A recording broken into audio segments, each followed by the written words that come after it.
you're a numbers guy, obviously, and you're a data guy, obviously, and you talk about targeting problems effectively. I'm a problem solving instructor, so I like a lot of what you said. I guess my question is, given that racism is so systemic and that it's so multi generational, and that we haven't put the resources towards really trying to deal with the consequences of it, um,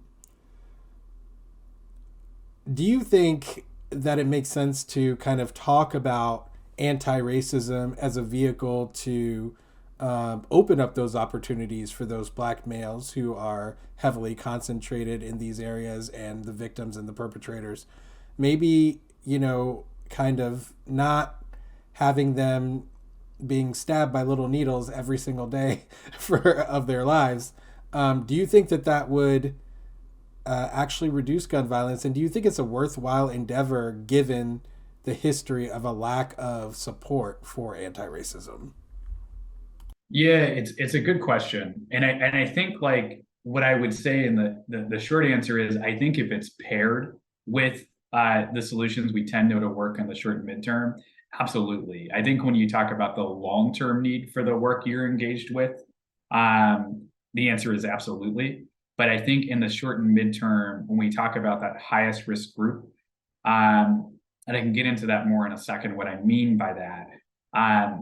We're talking about young men that are already at the precipice of disproportionately being involved or victimized because of that multiple layer of risk that I discussed, from societal to community down to relational, individual, behavioral.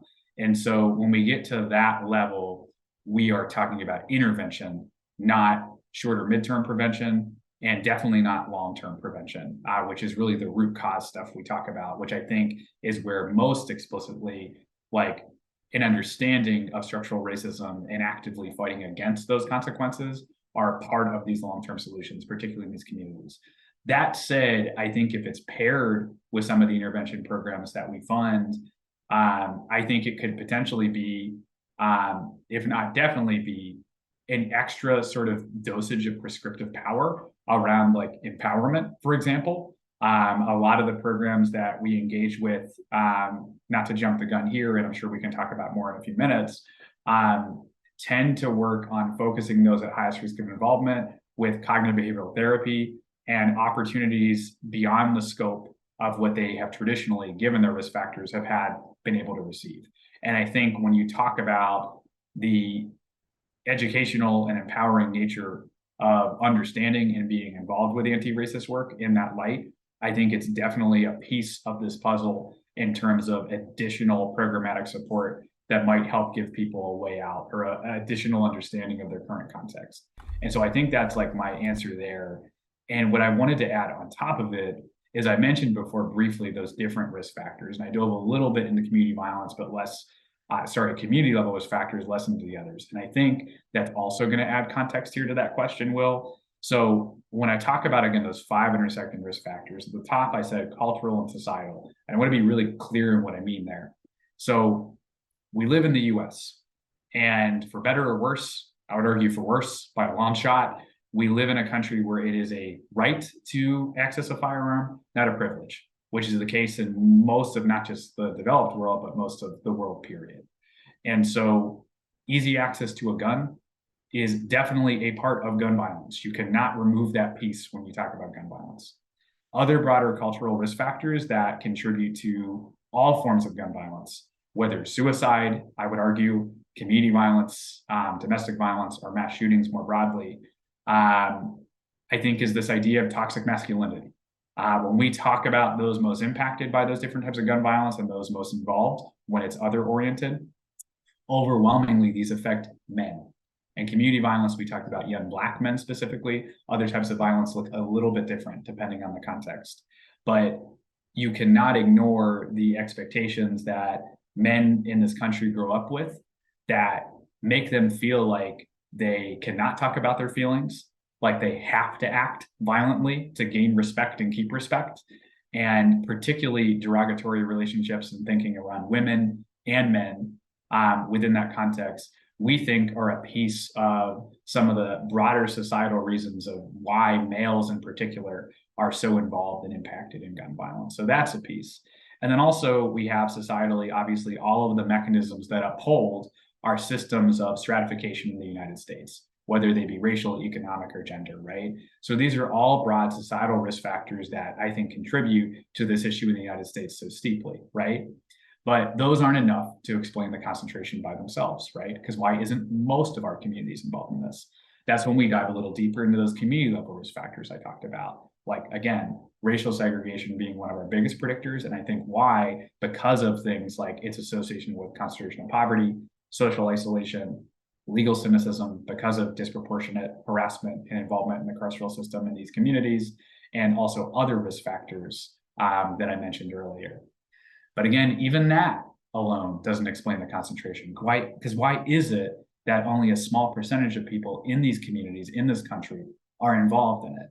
And that's when we get into also intersecting with those other factors, our relational, individual, and behavioral risk factors. So relationally, we know that if you are connected to a peer group, whether in a group, clique, or a gang, much less likely a gang these days, but are just a peer network not associated with a formal or informal group, if they are historically are actively engaged in violence and you are connected with them in a significant way, your chance of involvement goes up dramatically.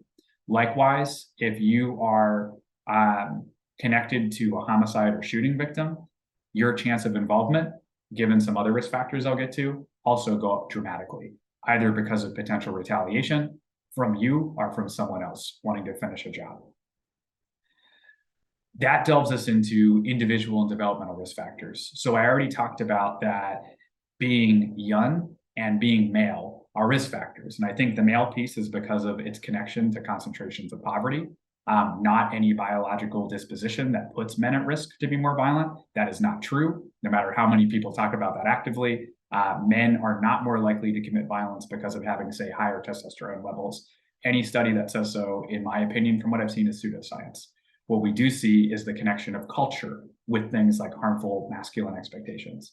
And being young has to do with brain development.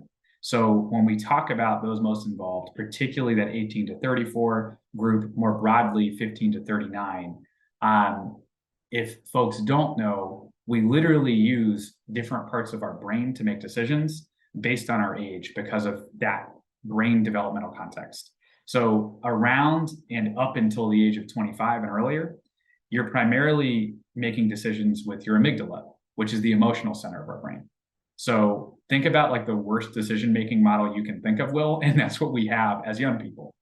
When we get past around 25, closer to 30, we start to make most of our decisions with our prefrontal cortex, which is the rational center of the brain.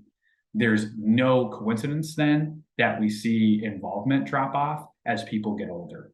But again, it's particularly in that 18 to 34 age group where we see most risk for involvement and victimization. And then under other individual factors here that are really key are what we call adverse childhood experiences and exposure to them. The short version there is trauma. When we talk about the small percentage of young men living in these high-need communities most involved, every single piece of neglect, abuse, or exposure to those things is often felt by almost everyone we talk to. And of course, it's important to state that while a lot of people who were impacted tend to have those same risk factors, we also have bystanders that are not remotely involved in these risk factors or these issues that may just be at the wrong place at the wrong time that get shot, unfortunately. So this isn't just that high-risk group, but that is the primary victim and offender set that we see. And then the last sort of set of risk factors that intersect are behavioral risk factors. And to be clear here, what I'm not saying is saying that we should ever blame a victim of gun violence. What I'm saying instead is that there are certain behaviors that when we see them, they do increase your chance of involvement, whether victimized or offending. And they're kind of blunt and obvious, but I want to say that. If you are carrying a gun, you are more likely to use that gun when a conflict arises. So gun carrying, huge behavioral risk factor for involvement. A second factor is actively instigating violence. So if you are starting shit on social media or in person, because of, again, other risk factors that drove you to do that, if you do that, your chance of involvement goes up dramatically, particularly if it's on social media, which is where most of the antecedents of violence occur for community violence today. It's not drugs. This is not The Wire in the 80s and 90s anymore for people familiar with that show. Great show, but it kind of is a little misleading to our current context. Most of it's social media because of people starting shit with each other online. And then a sort of third factor is drinking alcohol. Most of our homicides are committed by somebody that was under the influence of alcohol. It is the only legal drug outside of some states that legalize marijuana. And it is the drug most involved in almost all of our violence, whether fatal violence or near fatal violence or assaults. So when we put all those risk factors together, societal, cultural, community, relational, individual, developmental, and behavioral, I think that's why, based on my best read of the literature and talking with a lot of our folks impacted and involved in addressing this issue, that's why we see this concentration.